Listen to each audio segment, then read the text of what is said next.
Today we're going to talk about standard and non-standard EMF and free energy. Before we start to talk about EMF, we have to know what is volt.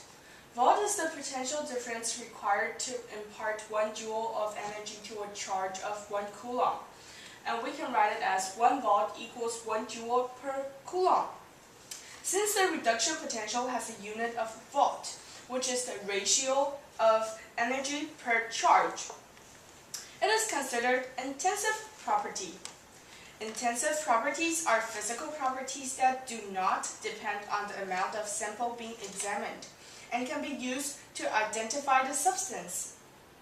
You may wonder, how does reduction potential relate to EMF or cell potential?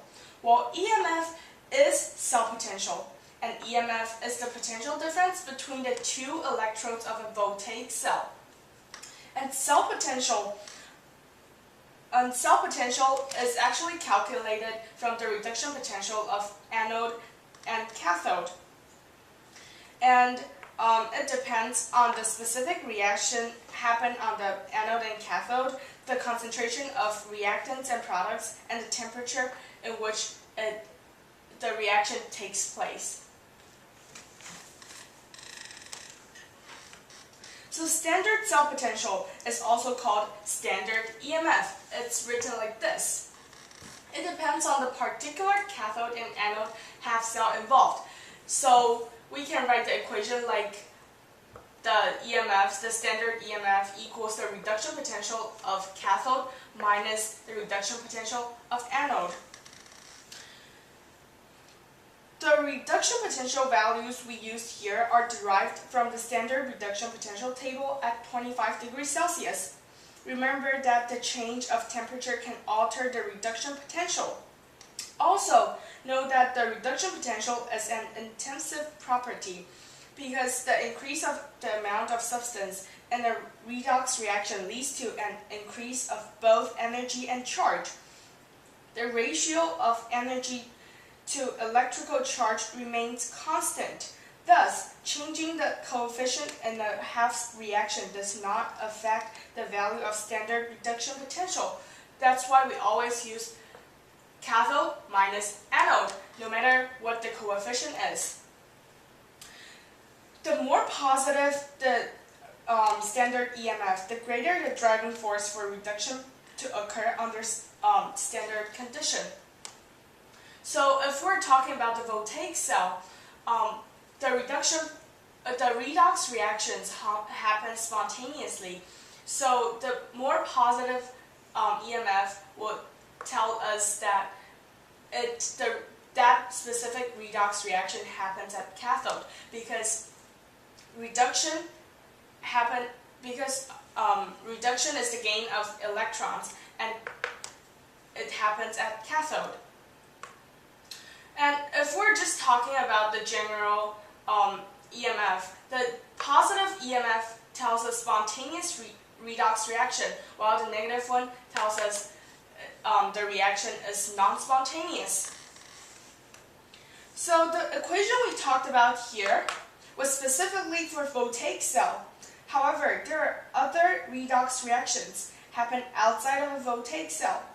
To be able to measure the EMF of the redox reaction outside of the voltaic cell, we generalize the equation by dropping the cell and change the cathode to reduction, change the anode to oxidation.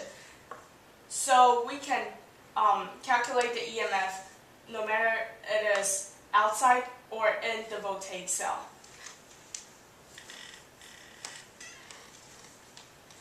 Free energy. Gibbs free energy, we write it as a capital G. It's the maximum energy from any chemical reaction. Since we cannot measure the actual free energy, we measure the change of free energy instead. Delta G, it measures the spontaneity at constant temperature and pressure.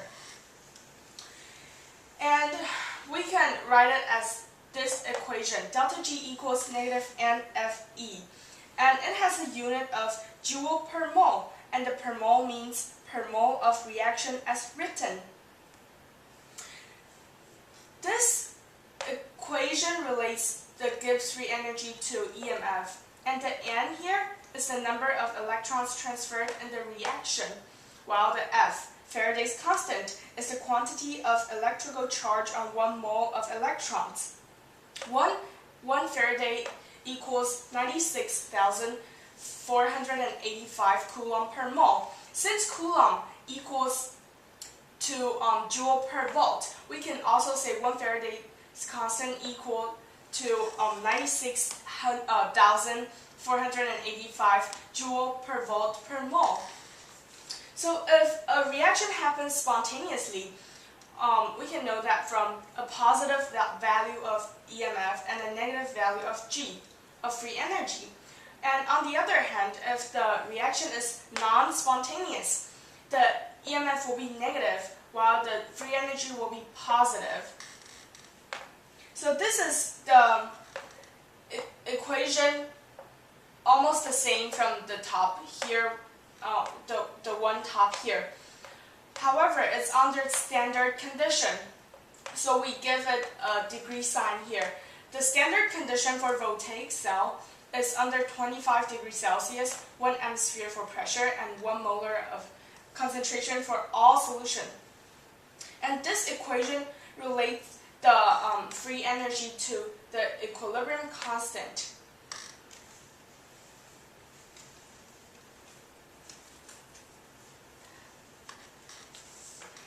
So after we talk about the standard cell potential, let's talk about the non-standard one. The nearest equation is the equation that relate the standard and non-standard EMF together. And the Q is the reaction quotient. Remember, we always exclude the pure solid and pure liquid out of the expression. E equals standard EMF minus parentheses 2.303 RT over NF parentheses log Q. The N here is the same, the number of the moles of electrons transferred, and F is the Faraday's constant. R is the gas constant. Note that there are 3 values for R, and here we use 8.31 volt coulomb per mole per Kelvin. And temperature, T represents temperature. Remember, always use temperature in Kelvin. And the way you convert between Kelvin and degrees Celsius is you plus the 273 to the degree Celsius and get the Kelvin. So the nearest equation is used to find the EMF produced by a cell under non-standard condition. Here, this is the non-standard condition. And you can also use it to determine the concentration of a reactant or product with EMF. So the concentration comes from the reaction quotient, and we'll talk about it later.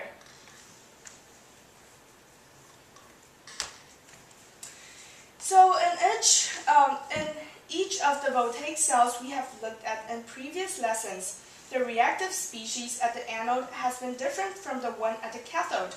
However, we can still construct a voltaic cell with the same species at cathode and anode, as long as there is a difference in concentration. And concentration cells are the cells with the same substance at both electrodes but with different concentration of solution. And it is the common non-standard cell we usually encounter. So based on the nearest equation, this one, we will know that the standard EMF will be 0 because the electrodes are the same substance. But the Q, which is the reaction quotient, will not be 0. Therefore, if we have 0 minus this and a non-zero value here, we'll get a positive EMF. And the positive value will tell us that the redox reaction is spontaneous and the cell works.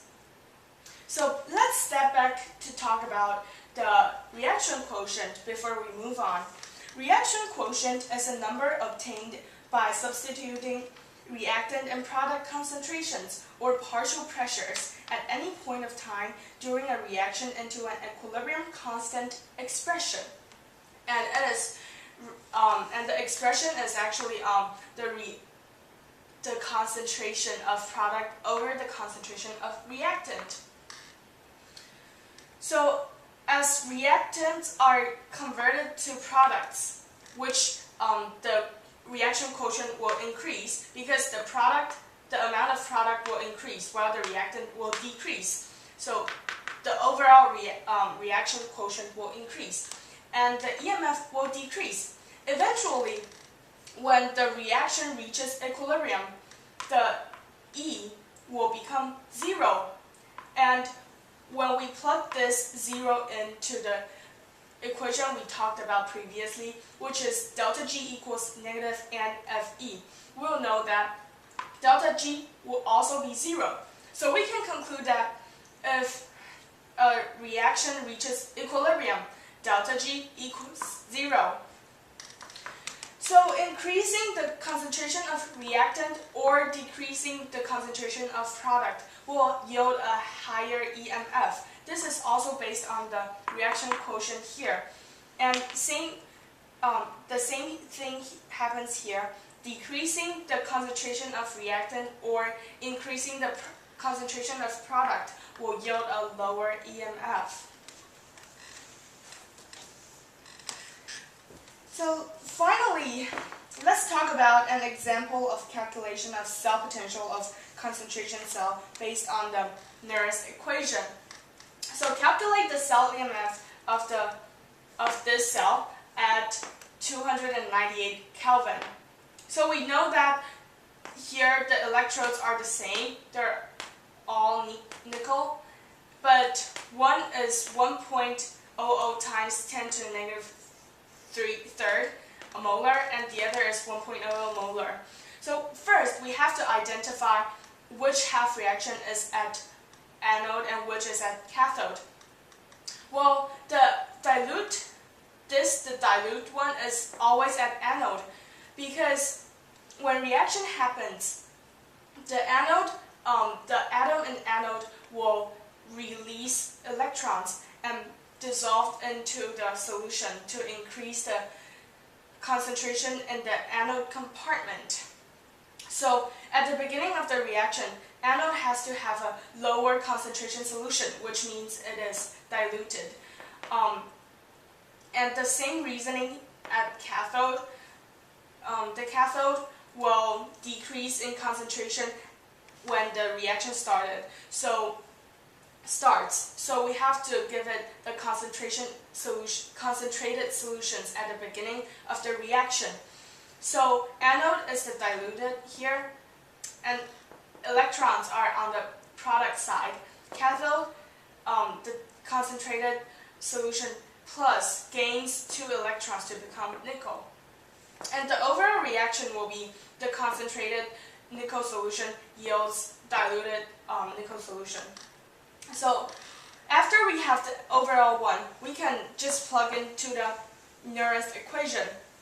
The standard E here will be 0 because we all have the nickel. If you don't really understand, we can actually calculate it.